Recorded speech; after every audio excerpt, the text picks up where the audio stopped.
Othos serait-il condamné, par sa laideur, à vivre exclu de la société des hommes et interdit d'amour?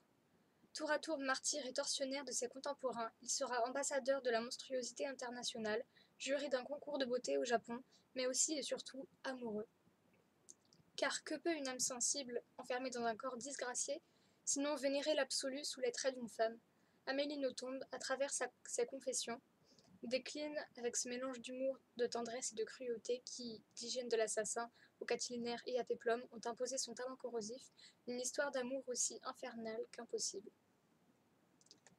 Comme vous avez remarqué, donc c'est le résumé d'Attentat, du livre Attentat d'Amélie Nothomb, que je n'ai pas en livre matériel parce qu'il y a une dizaine de ces livres que j'ai lus en format PDF. Et j'ai 3 livres que j'ai empruntés à la bibliothèque, c'est Robert des Noms Propres, Une forme de vie et Tuer le père, que je n'ai pas non plus en livre à moi. Donc si vous avez ces livres-là en double, ou si vous voulez me faire un cadeau, n'hésitez pas à me les offrir, je ne les ai pas matériellement.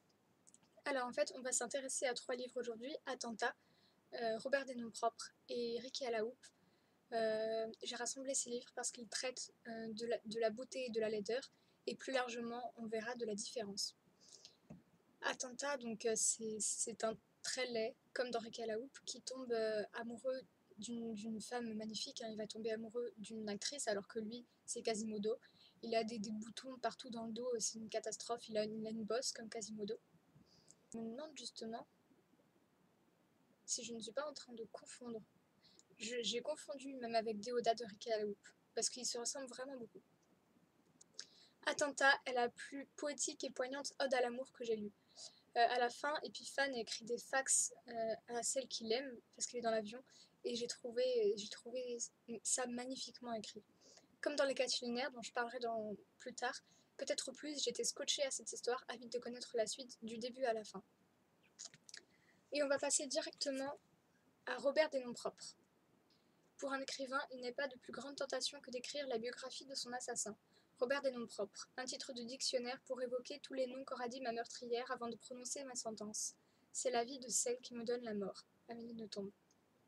Robert des Noms Propres, c'est la biographie de la chanteuse Robert, qui existe donc, et dans ce livre-là, Amélie Nothomb n'a pas eu besoin d'inventer un prénom abracadabrant, parce que Robert, pour une femme, c'est déjà pas banal du tout.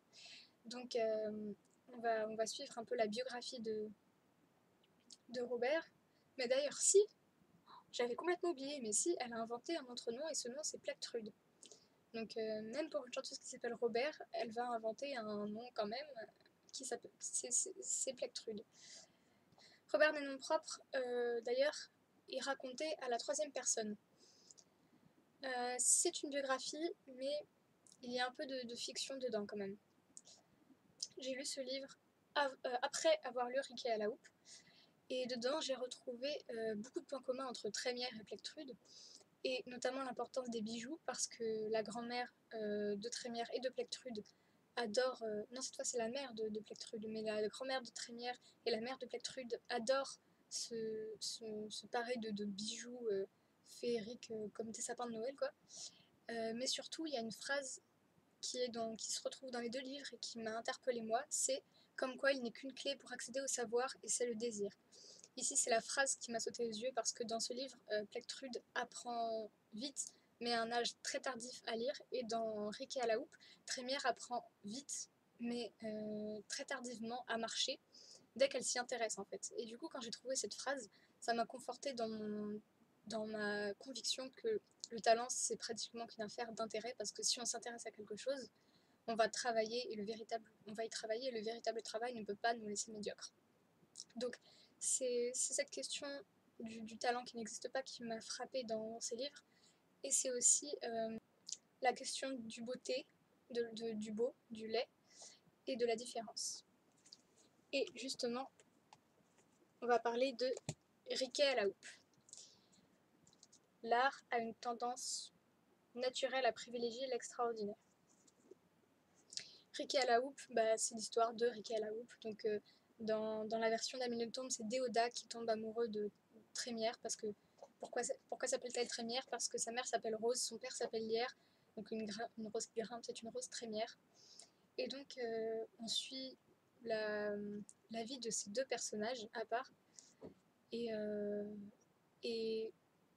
Pourtant, alors qu'il est parfaitement laid, Déodat va finir par être un don juan, il va faire tomber toutes les filles à partir de ses 15 ans.